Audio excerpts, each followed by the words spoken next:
नमस्कार दोस्तों, मुजरिम कौन में आपका स्वागत है। पहला एपिसोड, साल का पहला दिन।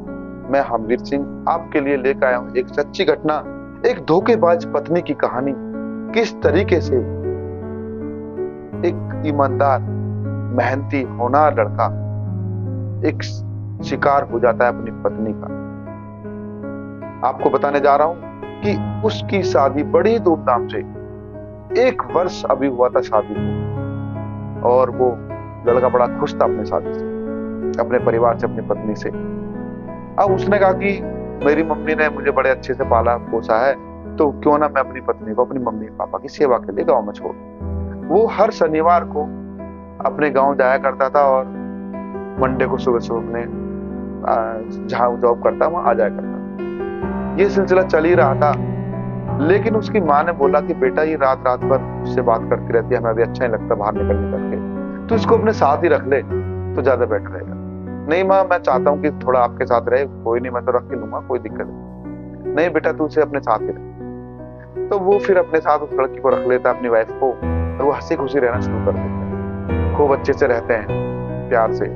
वो सुबह अपना जाता है और शाम को वापस आता है घर में।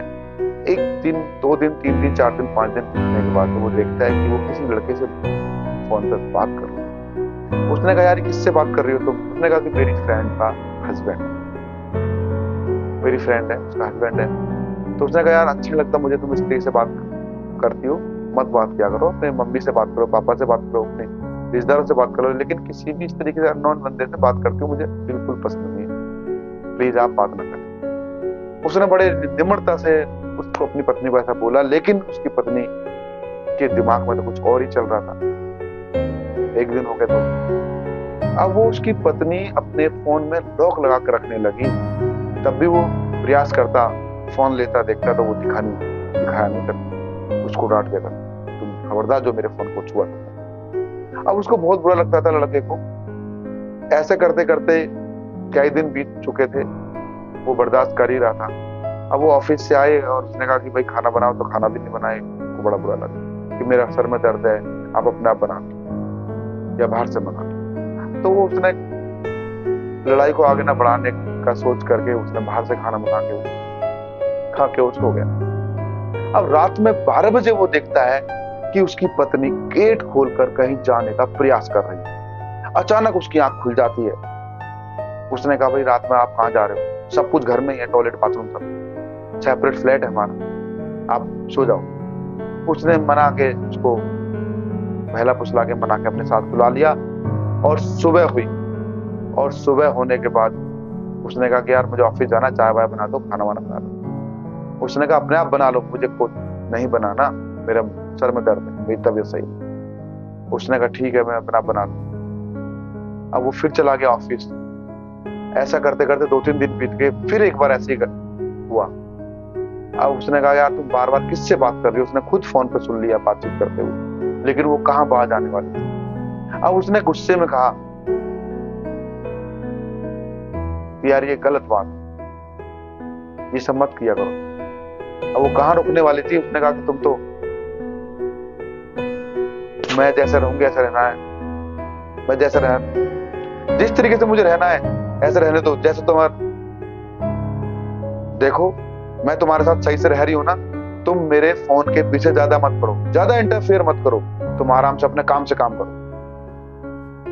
अब कोई पत्नी अगर किसी इस तरीके से बात करेगी तो गुस्सा तो आएगा। उसने कहा कि देखो तुम या तो ये फोन बंद कर दो, अपने मम्मी पापा के अलावा, भाई बहनों के अलावा आप किसी से बात नहीं करो, अन्यथा अच्छा नहीं होगा। अब उसने उसको बदतमीजी से बात करके धक्का वक्का मार दिया होगा अपने पति में, जाते हुए क्या करना है तो क्या कर लेगा, जा। अब उस लड़के को गुस्सा आ गया।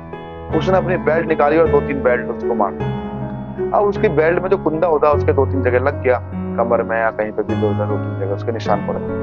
अब उसने तुरंत उसके बगल में ही बुआ का लड़का रहता था, उसकी वाइफ, उसने उसको फोन कर दिया कि भाई इस तरीके से मेरे घर झगड़ा हो गया, आप आ जाओ। और इस तरीके से मैंने उसको 2-3 बेल्ट मार। अब वो गुस्से में अपने ऑफिस चला जाता है काम। अब वो लड़का उसके साथ अपनी, उसकी बुआ का लड़का उसकी वाइफ का साथ में था।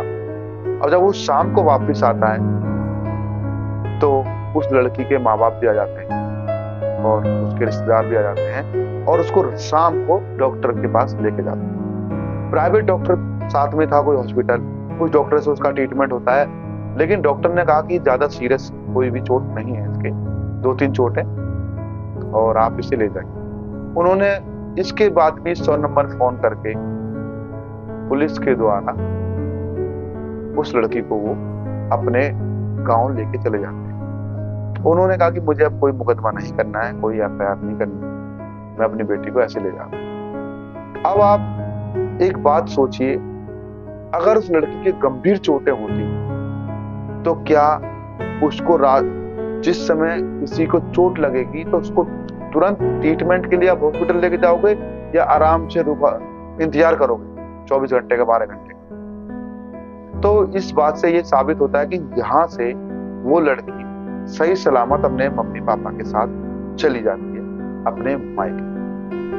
अब वहां मायके में उनके परिवार में किसी बुद्धिमान आदमी ने अपना ज्यादा ही दिमाग चला करके उस लड़के को बहुत बुरी तरीके से फंसाने का प्लान बनाया, उसको जेल में चढ़ाने का प्लान बनाया।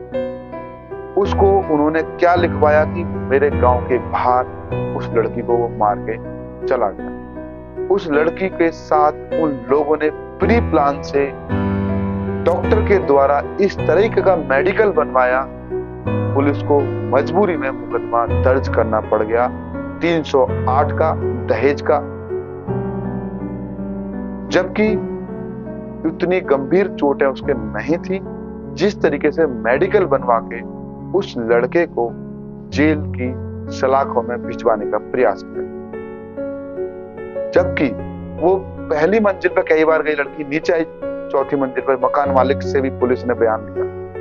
पुलिस का साफ साफ कहना है कि जो मकान मालिक थे कि भाई ये इस लड़का इस तरह का नहीं है, इसने इसको इतनी बुरी तरीके से नहीं मारा था, ये सही सलामत खुद चल के नीचे गई है, खुद चल के ऊपर आई।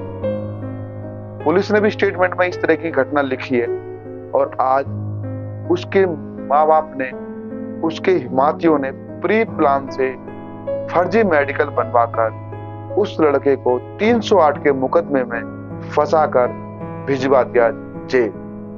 आज वो लड़का जेल में बंद है। अब आपको मैं बताना चाहूंगा कि जिस तरीके से वो लड़की इतनी शातिर थी, आज उन लोगों ने उनसे अपना रिश्ता खत्म करने के लिए दहेज एक्ट का मुकदमा लगा दिया। साथ में उससे बदला लेने के लिए 308 का मुकदमा लगा करके आज वो जेल में बंद है।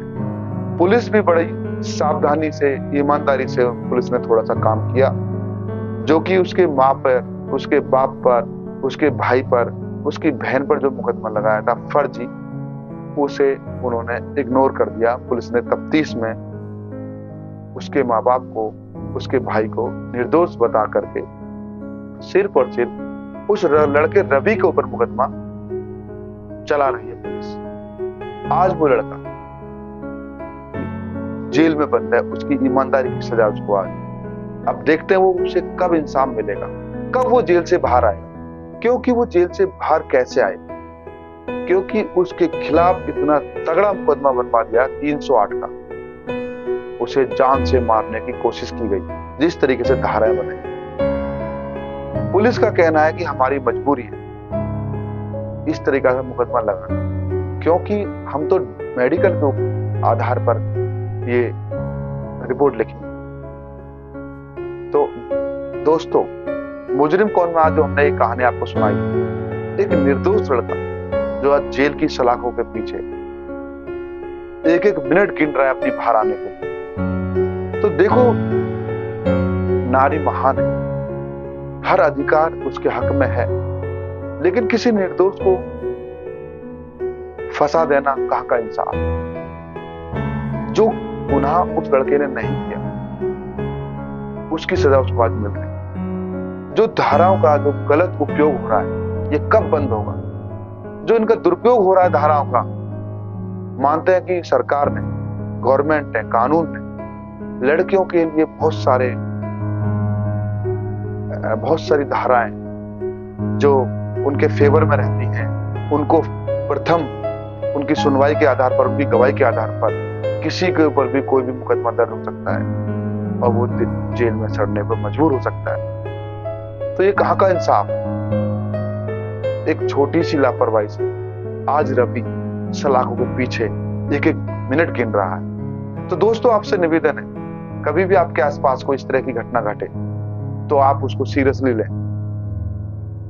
इससे पहले कि हमें कोई फंसाए, आप खुद से पुलिस में जाएं और सावधान रहें। फिर आऊंगा किसी नई सच्ची कहानी को लेकर। देखना न भूलें मुजरिम कौन।